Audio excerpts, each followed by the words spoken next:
EVM एक ऐसी machine है जिसका किसी इंटरनेट से, ब्लूटूथ से या किसी बाहरी उससे संपर्क ही नहीं हो सकता। उसका कोई उसमें ऐसा डिवाइस नहीं है, जो बाहर से उसको जोड़ चंद्रयान और यहाँ के इंस्ट्रूमेंट को जोड़ने के लिए उसमें उस इलेक्ट्रोमैग्नेटिक वेव पर उसमें लगे हुए हैं यंत्र हो सकता है। तो क्या कांग्रेस के पास इंजीनियर नहीं है, टेक्नीशियन?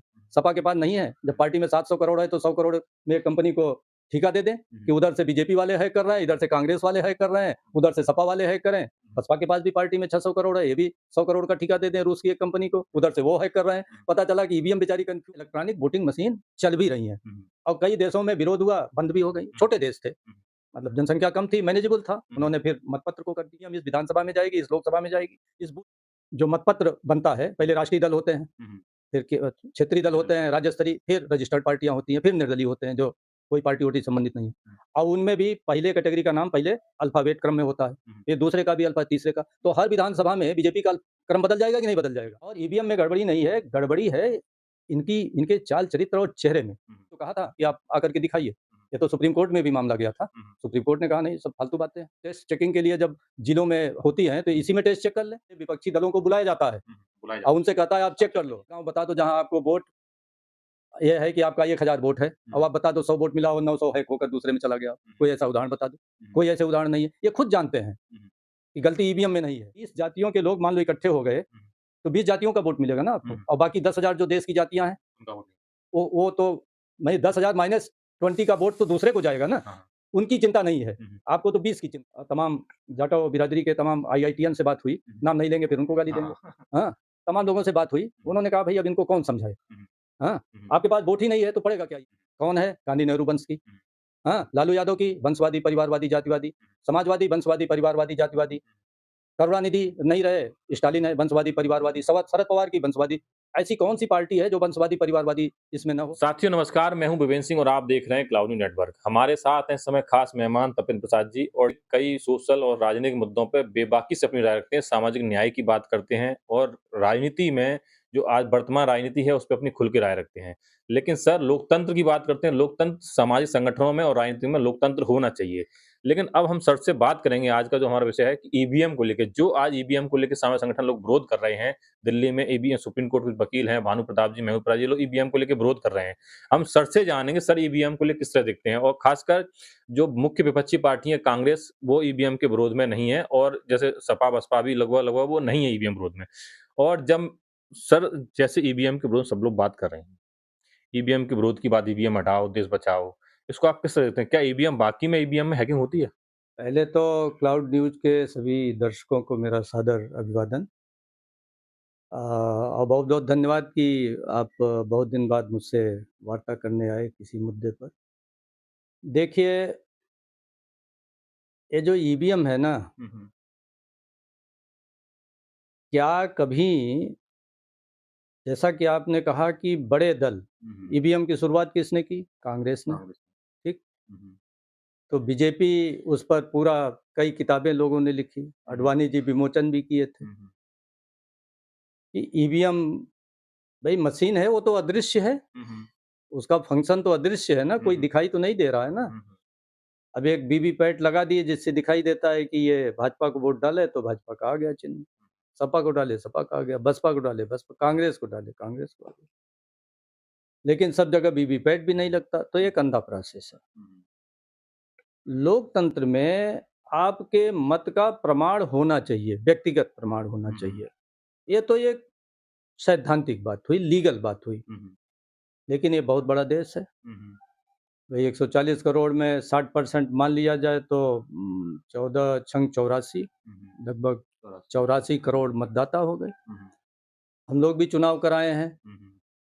मतपत्रों के माध्यम से चुनाव कराना जनसंख्या बहुल देश में बहुत संभव नहीं है और संभव हो भी सकता है, लंबी एक प्रक्रिया है, उसको चलाया जाए। 2 दिन 3 दिन गणना उसको रोक करके, फिर उसका स्ट्रांग रूम बंद हो, सारे विपक्षी दल, फिर अगले दिन हो, फिर अगले दिन, इतना आराम से 1 सप्ताह मतगणना चलती रहे, संभव भी है। लेकिन कदाचित अभी हमारे देश में जो आस्था और विश्वास का स्तर है, वो इतना है नहीं। तो ईवीएम को एक बहुत ही बढ़िया माध्यम बना दिया गया कि इससे आराम से वोट पड़ता है और इसमें कोई वोट गलत सही की बात नहीं है, सिर्फ खोल दीजिए और उसकी गणना हो जाएगी। तो ये कांग्रेस लेकर आई है और विश्व के कई देशों में इलेक्ट्रॉनिक वोटिंग मशीन चल भी रही हैं और कई देशों में विरोध हुआ, बंद भी हो गई। छोटे देश थे, मतलब जनसंख्या कम थी, मैनेजेबल था, उन्होंने फिर मतपत्र को कर दिया। तो जब नहीं है तो उसमें हैकिंग कैसे होगी? ये तो फालतू बात है। और दूसरे, कांग्रेस में बड़े-बड़े आईआईटी किए हैं, एमटेक किए हैं, तमाम लोग हैं। सपा में बहुत बड़े-बड़े लोग हैं। बसपा के भी समर्थक तमाम आईआईटीएंस हैं, इलेक्ट्रॉनिक और कंप्यूटर साइंस से किया है। कभी उनकी बैठा करके ये लोग राय ले लें, हाँ, कि भाई क्या ईवीएम में छेड़छाड़ की जा सकती है? छेड़छाड़ उतना ही की जा सकती है कि अगर आदमी चाहे तो जैसे मतपत्र फर्जी ठप्पा मार देता था, तो इसे फर्जी वोट डाल ले, वो तो किया जा सकता है। लेकिन बाहर से ईवीएम को, यानी बाहर से ईवीएम को नियंत्रित नहीं किया जा सकता। और जैसे हम लोग तो चुनाव कराने, होता क्या, एक जिले में ईवीएम रखी है स्टोर में, 2 इंजीनियर आते हैं, पूरे देश में गए हैं इंजीनियर, तो भाई उनको एक टास्क दिया गया है कि वो घोटाला करें और कोई इंजीनियर पकड़ा नहीं जाएगा और कोई बता नहीं देगा, कोई एक्सपोज नहीं कर देगा, ऐसी उम्मीद नहीं की जाती है और संभव ही नहीं है वो। तो पूरे उसमें जांच होती है। इसके बाद विधानसभावार ईवीएम बांटी जाती हैं, वो भी रैंडमाइजेशन करके कि कौन, जैसे मान लो 4000 ईवीएम है, तो 4000 में मान लो 5 विधानसभाएं हैं, तो 800 ईवीएम को रैंडमाइज करके वहां भेजा गया। फिर पोलिंग बूथ पर भी रैंडमाइज करके भेजा जाता है। मतलब एक सिस्टमैटिक तरीके से एक एक एक मतलब जैसे कहते हैं ना, अला टप्पू चयन करके भेजा, कोई निश्चित नहीं है। हमारे यहाँ थोड़ा बड़ा देश है, बड़े वोटर हैं, मैनेजेबल नहीं है, तो उन्होंने कर दिया, ईवीएम कर दिया और उसको संविधान द्वारा मान्यता भी प्रदान कर दी गई। मतलब पीपुल्स रिप्रेजेंटेशन एक्ट में परिवर्तन भी कर दिया गया, एक लीगल शेप भी दे दिया गया। और ईवीएम एक ऐसी मशीन है जिसका किसी इंटरनेट से, ब्लूटूथ से या किसी बाहरी उससे संपर्क ही नहीं हो सकता। उसका कोई उसमें ऐसा डिवाइस नहीं है जो बाहर से उसको चढ़ाया जा सका, जोड़ जा सके कि ये ईवीएम इस विधानसभा में जाएगी, इस लोकसभा में जाएगी, इस बूथ पर जाएगी। और आपको पता है कि जो मतपत्र बनता है, पहले राष्ट्रीय दल होते हैं, फिर क्षेत्रीय दल होते हैं, राज्य स्तरीय, फिर रजिस्टर्ड पार्टियां होती हैं, फिर निर्दलीय होते हैं जो कोई पार्टी वोटी संबंधित नहीं है। और उनमें भी पहले कैटेगरी का नाम पहले अल्फाबेट क्रम में होता है, फिर दूसरे का भी अल्फा, तीसरे का। तो हर विधानसभा में बीजेपी का क्रम बदल जाएगा कि नहीं बदल जाएगा? कांग्रेस का क्रम बदल जाएगा कि नहीं? तो क्या पूरे देश की ईवीएम को एक क्रमांक पर सेट कर दिया गया कि 2 नंबर पर भाजपा है और 10 वोट पड़ा, तो फिर 11, 12, 13, 14, 20 तक वोट, ये लोग यही समझाते हैं ना कि आगे जब वोट पड़ेगा या 100 के बाद तो जितने वोट पड़ेंगे सब भाजपा को चला जाएगा। तो ये एक दुष्प्रचार, एक एक ईवीएम दुष्प्रचार किया जा रहा है। ये दुष्प्रचार किया जा रहा है और ऐसे लोग दुष्प्रचार कर रहे हैं। जैसा कि आप कह रहे हैं कि कोई बड़ा दल बोला, भाई कांग्रेस बोली कि ईवीएम, आप बड़े दल की बात करो, मैं इंडिया अलायंस की बैठक में था, तो जब मैंने खुद ही खड़गे जी से सवाल पूछा, राष्ट्रीय अध्यक्ष कांग्रेस के, उन्होंने सवाल का जवाब ही नहीं दिया। तो भाई कांग्रेस ने ईवीएम को इंट्रोड्यूस किया था और ईवीएम में गड़बड़ी नहीं है, गड़बड़ी है इनके चाल चरित्र और चेहरे में। भाई ये लोकतांत्रिक देश है ना, आप एक व्यक्ति की पार्टी बनाए हो, पूरे देश में दलित, पिछड़े, आदिवासी या जो इंडिया गठबंधन के लोग हैं, सब वंशवादी पार्टियों का गठबंधन है कि नहीं? सबसे बड़ा गठबंधन, सबसे बड़ी पार्टी कांग्रेस कौन है? गांधी नेहरू वंश की। हाँ, लालू यादव की वंशवादी, परिवारवादी, जातिवादी, समाजवादी, वंशवादी, परिवारवादी, जातिवादी। करुणानिधि नहीं रहे, स्टालिन है, वंशवादी, परिवारवादी। शरद पवार की वंशवादी। ऐसी कौन सी पार्टी है जो वंशवादी, परिवारवादी इसमें न हो? तो आप एकजाई हो करके अगर लड़ेंगे तो 20 जातियों के लोग मान लो इकट्ठे हो गए, तो 20 जातियों का वोट मिलेगा ना आपको, और बाकी 10,000 जो देश की जातियां हैं उनका वोट नहीं। वो तो मैं 10,000 -20 का वोट तो दूसरे को जाएगा ना, उनकी चिंता नहीं है। आपको तो 20 की चिंता है कि बेस मिले तब भी विजय नहीं हुआ, तब भी हमारा अश्वमेध का घोड़ा जो है वो विजयी नहीं हुआ। 20 जातियां मिली, अरे 20 जातियों से कैसे जीत लोगे? हाँ, एक भाई इतना बड़ा देश है, अगर इस देश में जैसे बीजेपी को कहा जा रहा है, बीजेपी में भी परिवारवाद है परिवारवाद। भाई तमाम नेताओं के लड़के आज दूसरी पीढ़ी उनकी आ गई, लेकिन वो बीजेपी के भाग्य विधाता नहीं उस पार्टी के।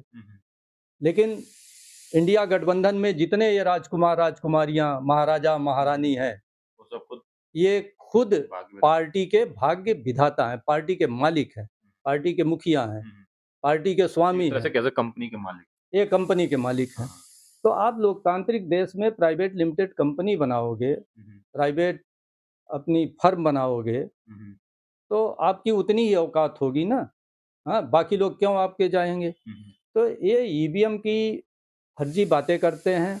अब कुछ लोगों को नहीं समझ में आता, आप भी इंटरव्यू लिए हैं, देखिए अब इसमें 100 लोग गाली देंगे, ये गधे हैं। एक बार मैंने एक इंटरव्यू दिया था, ऐसी भाषा उसमें कि अब बयान नहीं कर सकते। तो एक हम लोगों ने एक इमोशनल यूथ पैदा कर दिया है, जिसको न लोकतंत्र की समझ है, न राजनीति की समझ है, न ईवीएम की समझ है, न वो बड़ा काम करना चाहता है। उसको तो अपने जात का नेता महान दिखता है। हाँ, और कुछ लोगों को यह है कि भाई एक जात विशेष को जो गरिया रहा है बड़ा महान नेता है।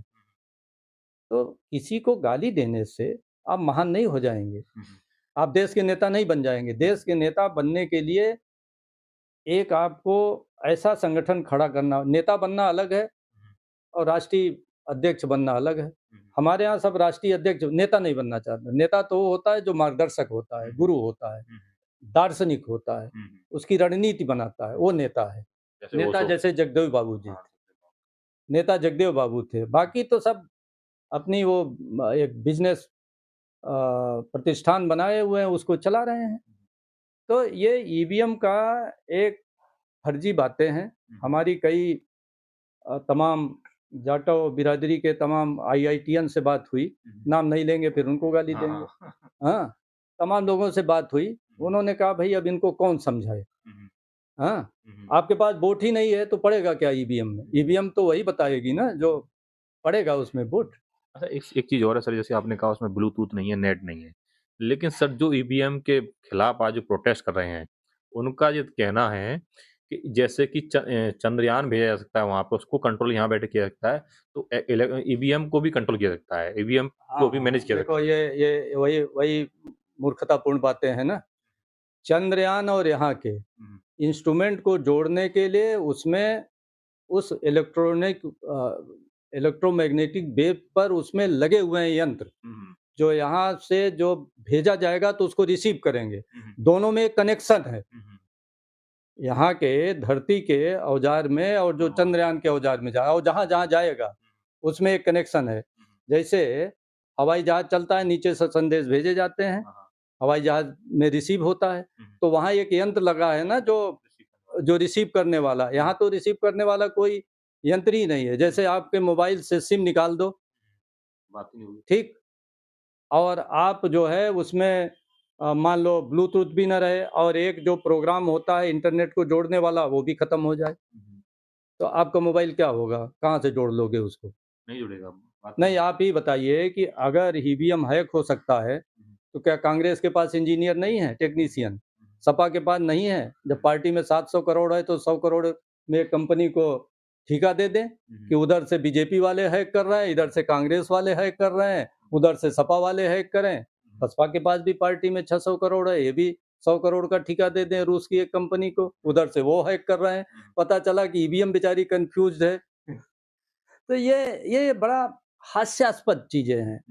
हाँ, सही बात यह है कि आप एक मजबूत पार्टी नहीं बना पा रहे हो और वो मजबूत खुद पार्टी मजबूत नहीं है। खुद मजबूत नहीं है, तो वही है कि नाच न जाने आंगन टेढ़ा।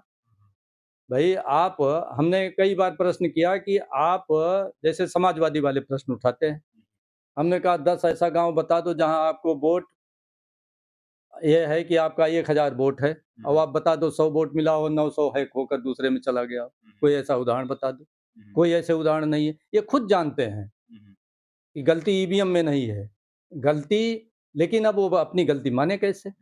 भाई वो एक व्यक्ति की पार्टी चला रहे हैं, एक व्यक्ति को कौन नेता मान लेगा? एक परिवार की पार्टी चला रहे हैं, उसी जात में दूसरे परिवार के लोग विद्रोह कर देंगे कि नहीं? परिवारों में भी विद्रोह हो रहा है कि नहीं? शरद पवार में महाराष्ट्र में चचा अलग हो गए और उनकी पुत्री, वो पुत्री को देना चाहते हैं, भतीजा अलग हो गया।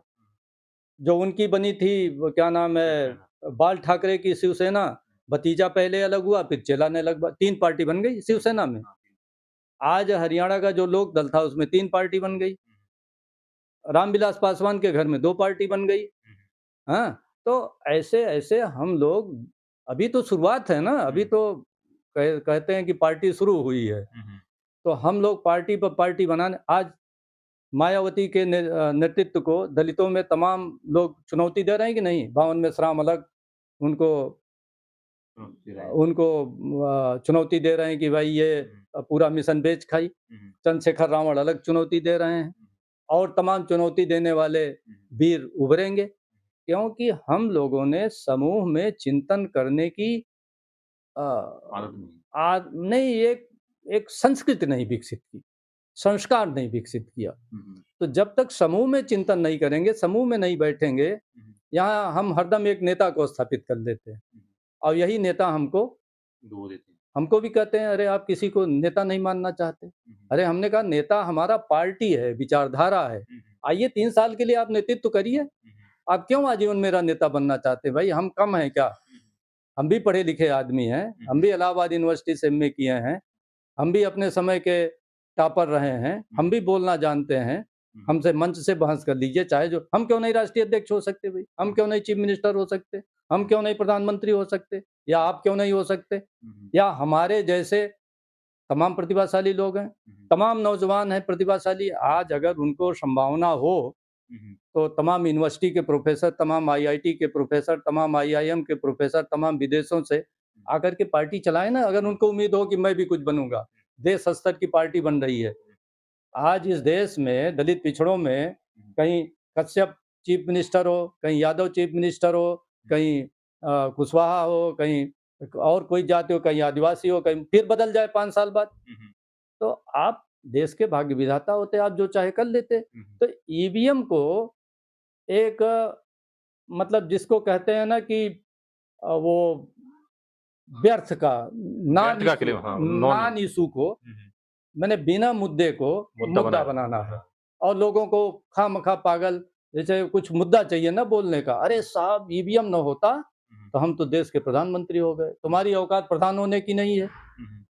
बात ईवीएम से न होती तो हम जो है, अरे साहब वो जब तक ईवीएम महारानी है तब तक इनको कौन हटा पाएगा? अरे हटा तो तब पाओगे जब आपके पास, अगर वोट से ना हटता, ईवीएम से हटता, तो आज सत्तारूढ़ दल के लोग रात दिन फील्ड में काम कर रहे हैं, आप लोग भी पत्रकार के रूप में देख रहे हैं। हाँ, तो अगर ईवीएम पर भरोसा होता तो घर में बैठे ना होते, क्यों? हाँ, और 5,000 करोड़ की एक ठेका दे देते किसी कंपनी को कि भाई हैक कर लो, हम जीत गए। हाँ, क्या जरूरत थी गांव-गांव टहलने की, संगठन बनाने की, मीटिंग करने की, रात दिन कवायद करने की, और लोगों को जोड़ने की? आप देख रहे हो ना, उनको जोड़ रहे हैं, उनको जोड़ रहे हो। आज नायब सिंह सैनी को भी बना दिए। अब सैनियों को जोड़ना था ना, पूरा भाई पश्चिमी उत्तर प्रदेश, जम्मू कश्मीर, हरियाणा, पंजाब, राजस्थान, पूरा सैनियों से भरा पड़ा हुआ है। तो एक मजबूत जात उनको मिली ना, परिवर्तन किया उन्होंने ना, हम सीखना भी नहीं चाहते। कुछ लोगों ने कहा, अरे साहब वो देखो फलाने जो है वो स्टूल डिप्टी चीफ मिनिस्टर हैं। हमने लिखा कि भाई स्टूल डिप्टी चीफ मिनिस्टर वो हैं, तो आप अपने पार्टी में हमें चटाई चीफ मिनिस्टर बना दो। हाँ, हम चटाई बैठेंगे, तुम सिंहासन पर बैठना, लेकिन बनाओ तो। आप वो भी नहीं कर रहे हैं, आप कुछ भी नहीं कर रहे हैं। अरे साहब ये तो कठपुतली है, ये तो साहब गुलाम है, ये तो साहब मनवादियों का गुलाम है, ये ब्राह्मणों का गुलाम है, ये पता नहीं किसका किसका गुलाम है। अरे तुम भी गुलाम है, अपने यहाँ राष्ट्रीय अध्यक्ष गुलाम ही रहेगा भाई, गुलाम राष्ट्रीय अध्यक्ष बना दो, नाम ही रख दो गुलाम राष्ट्रीय अध्यक्ष, गुलाम चीफ मिनिस्टर। कुछ तो करो, कुछ तो करो। लेकिन ये जानते हैं कि एक बार जब राष्ट्रीय अध्यक्ष हो जाएगा तो राष्ट्रीय अध्यक्ष होगा ना वो, फिर तीसरा आएगा, चौथा आएगा, एक परंपरा से चल जाएगी। एक परंपरा सी चल जाएगी। जहाँ 3 भूतपूर्व राष्ट्रीय अध्यक्ष हुए तो किसी की बात मानेंगे वो? किसी किसी न किसी की तो बात माननी पड़ेगी। किसी को भाई देखो, बात वहाँ माननी पड़ेगी जहाँ वो हमारा नेता हो। ये नेता नहीं है, ये बिज़नेसमैन है। हुँ, हुँ। तो बात कैसे क्यों मानेगा आदमी इनकी? हुँ, हुँ। बात तो तब माने जब हमारे नेता हों। हुँ, हुँ। हाँ, भाई नेता मार्गदर्शक होता है ना, राष्ट्रीय अध्यक्ष होकर ही मार्गदर्शन कर सकते हैं आप, क्यों? चीफ मिनिस्टर होकर ही मार्गदर्शक आम बन तौर पे सकते हैं। कई आप वहाँ से हट कर के भी तो मार्गदर्शक हो सकते हैं। हुँ, हुँ। तो ये ईवीएम एक व्यर्थ का इश्यू है। बहस है, इश्यू है। हुँ, और आप देखिए ना, दिल्ली में पागल बनाए टहल रहे हैं। हुँ। पत्रकार लोग भी टीआरपी जिनको बढ़ानी हो, अरे साहब सब ईवीएम से हो रहा है। अरे आप नहीं जानते ईवीएम से हो रहा है। नहीं, वो तो लॉजिक तो बहुत देते हैं कि ये हो गया, वो हो गया, वहाँ इतने वोट पड़े, वहाँ इतने वोट आए, वहाँ ये हुआ, ये हुआ। बहुत सारे ऐसे लॉजिक देते हैं।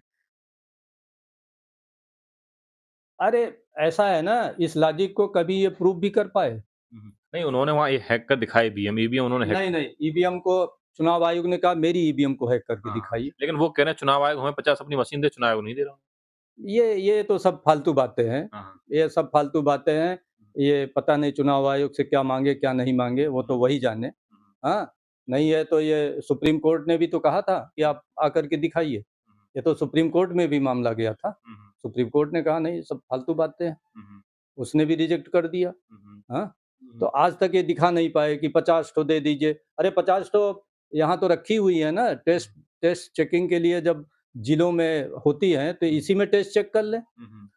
भाई जब ईवीएम तैयार होती है तो शायद आपको पता होगा कि सारे विपक्षी दलों को बुलाया जाता है हुँ, हुँ। बुलाया और जाता उनसे कहता है आप है। चेक चेक कर लो। करिए। तो 50 नहीं, वहाँ तो 500 उपस्थित हैं, हुँ, हुँ। चेक कर लेना सब। हुँ, हुँ। तो ये व्यर्थ के मुद्दे हैं और इन मुद्दों से कुछ नहीं होना है। पहले आप वोट तो दिखाओ कि आपके भई आप ये बताओ, हम ईवीएम की बात करते हैं, हम पार्टी में लोकतंत्र की क्यों नहीं बात करते? हुँ, हुँ। क्यों आजीवन राष्ट्रीय अध्यक्ष है एक व्यक्ति, एक परिवार का, एक जाति का, इस पर क्यों नहीं बात करते? हुँ, हुँ। आज इस पर क्यों नहीं बात होती? आज इस देश में दलित पिछड़ों की कहते हैं साहब ये तो क्षेत्रीय दल है साहब, हुँ, हुँ। हम एक क्षेत्र की लड़ाई लड़ रहे हैं। तो क्या क्षेत्रीय दल लोकतांत्रिक नहीं होगा? क्यों? होना चाहिए। एक जिले की आप राजनीति कर रहे हैं एक संगठन से, तो क्या वो लोकतांत्रिक नहीं होना चाहिए? क्यों? कि जिले की राजनीति कर रहे हैं इसलिए बहुत छोटी राजनीति है तो हम लोकतांत्रिक नहीं होंगे। तो ये तो बकवास है ना कि हम क्षेत्रीय दल हैं, हमारा क्षेत्रीय प्रभाव है, हम एक विशेष मुद्दे को लेकर बात कर रहे हैं। हम चंद जातियों अरे चंद जातियों की भी राजनीति कर रहे हैं, तो क्या जातियों की राजनीति लोकतांत्रिक नहीं हो सकती? आप कुशवाहों की राजनीति कर रहे हैं, कुशवाहों की राजनीति के लिए एक पार्टी बनाए, तो क्या कुशवाहों की पार्टी में लोकतंत्र नहीं होना चाहिए? क्यों? कभी हम राष्ट्रीय अध्यक्ष हों, कभी आप हों, कभी वो हों, कभी सैनी हो, कभी शाक्य हो, कभी कुशवाहा हो, कभी दांगी हो, कभी माली हो, हुँ, हुँ। कभी और तमाम उपनाम से हैं, हुँ, हुँ। क्या नहीं होना चाहिए? भाई एक जात की पार्टी माने एक व्यक्ति की पार्टी। हुँ, हुँ। तो चाहे जिस लेवल का हो, माइक्रो लेवल से मैक्रो लेवल, सूक्ष्म स्तर से बड़े स्तर हुँ, तक, हुँ। हर स्तर पर यह देश लोकतांत्रिक जीवन शैली को अपना लिया है। हुँ, हुँ। आप अपना लीजिए, आपके पास जब वोट इकट्ठा हो जाए तब हार जाओ, तब हमें बताओ। हुँ, हुँ। आज इस देश में हुँ, हुँ। किसी एक दलित पिछड़े नेता का नाम बता दीजिए आप। आप तो बहुत टहले हो, दिल्ली में रह रहे हो, पत्रकारिता कर रहे हो। एक किसी नेता का नाम बता दीजिए जिसको 2 जाति मोहब्बत करती हो, पिछड़ों या दलितों। हुँ, हुँ। कोई है नेता? है नेता कोई? एक किसी पार्टी का नाम बता दीजिए दलित और पिछड़ों की, जो 2 राज्यों में सरकार बनाने की औकात रखती हो।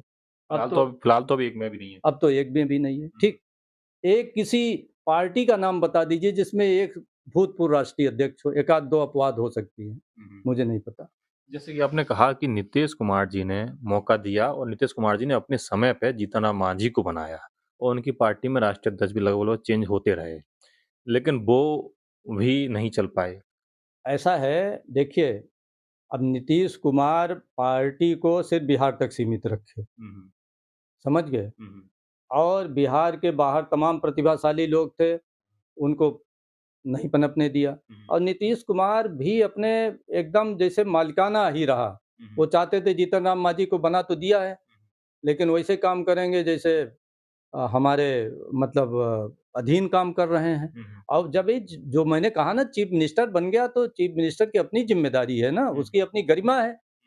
उसका अपना अस्तित्व है, तो वो स्वतंत्र तो काम करेगा। तो उनको लगा अरे ये जीतन राम मांझी तो स्वतंत्र हो गया, हम तो समझे थे कि मेरा कठपुतली होगा, ये तो स्वतंत्र हो गया। तो कोई भी चीफ मिनिस्टर होगा, राष्ट्रीय अध्यक्ष होगा तो स्वतंत्र तो होगा ना, घूम फिर कर फिर तो राष्ट्रीय अध्यक्ष हो गए। अब उम्र भी नहीं है, चलने की उम्र है उनकी, पूरे देश में ऑर्गेनाइज करने की। एरोप्लेन से तो जा सकते हैं, बंगलोर चले जाएं, दिल्ली चले जाएं। क्या आज पूरे देश को मत करके कोई नया कारवां नहीं खड़ा कर सकते? लेकिन इंडिया इन लोगों ने सक्षम लोगों को बढ़ाया नहीं, सक्षम लोगों को खड़ा नहीं किया। इसीलिए टुकड़े-टुकड़े में भाई रामविलास पासवान अलग हो गए, लालू यादव अलग ही राजनीति किए, जीतन राम मांझी अलग किए, उपेंद्र कुशवाहा अलग किए, सब अलग ही तो कर रहे हैं बिहार में। 4-5 नेता अलग-अलग पार्टी बनाए हैं कि नहीं बनाए हैं? अगर भाई नीतीश कुमार 15 साल से हैं, क्यों नहीं 5 साल बाद दूसरे को अब कहते हैं जीतन राम मांझी को बनाए धोखा। अरे धोखा क्या है? आदमी स्वतंत्र काम करना शुरू कर दे तो धोखा देना हुआ। क्यों? भाई वो चीफ मिनिस्टर है तो वो तय करेगा ना किसको हम मिनिस्टर बनाएंगे, कि आप तय करोगे? क्यों? मुख्यमंत्री वही तय करेगा। मुख्यमंत्री तय, लेकिन इनको रहा कि नहीं ये तो मेरा पपेट होना चाहिए। कोई पपेट बनकर थोड़ी रहेगा। जैसा हमने कहा ना कि उसको ये चटाई चीफ मिनिस्टर बना दीजिए, तो वो क्या चटाई चीफ मिनिस्टर बनकर रहेगा? क्यों? आपको तो अगर आप वहाँ बैठोगे तो वो फेंक देगा वहाँ से आपको सचिवालय से बाहर। वो चीफ मिनिस्टर हो गया तो हो गया ना चीफ मिनिस्टर। आप नेता के रूप में उसको राय दे सकते हो, मशविरा दे सकते हो, सलाह दे सकते हो, लेकिन अंतिम निर्णय तो उसी व्यक्ति का है ना, या पार्टी का है, या पार्टी निर्णय ले पूरी, व्यक्ति का थोड़ी अधीनता हो सकती है। तो देखा आपने तपेंद्र प्रसाद सर ने बताया किस तरह से कि ईवीएम के नाम पर एक लोगों को बेफजूल का मुद्दा बनाया है, जबकि ऐसा कुछ नहीं। इनको खुद पहले अपने अंदर ईमानदार होना पड़ेगा, इनको खुद पहले अपने अंदर लोकतंत्र लाना पड़ेगा। इनका कहीं वोट नहीं है, ये खुद आपस में बटे हुए हैं 10 जगह। ये बटे हुए हैं इसीलिए ईवीएम पे ब्लेम कर रहे हैं, जबकि इन्हें खुद एकत्रित होना चाहिए, खुद में लोकतंत्र होना चाहिए, पार्टी में लोकतंत्र होना चाहिए और लोकतंत्र की बात करनी चाहिए। चुनाव आयोग और सुप्रीम कोर्ट ने भी कह दिया है कि दिखाइए, लेकिन ये एक मतलब पब्लिक को गुमराह करने का काम कर रहे हैं कि ईवीएम के नाम पे। आप लोगों की क्या राय इस वीडियो को लेकर? आप अपनी राय हमें कमेंट बॉक्स में जरूर। लेटेस्ट अपडेट पाने के लिए हमारे चैनल क्लाउड न्यूज को अभी लाइक करें, सब्सक्राइब करें और बेल आइकन दबाना बिल्कुल ना भूलें।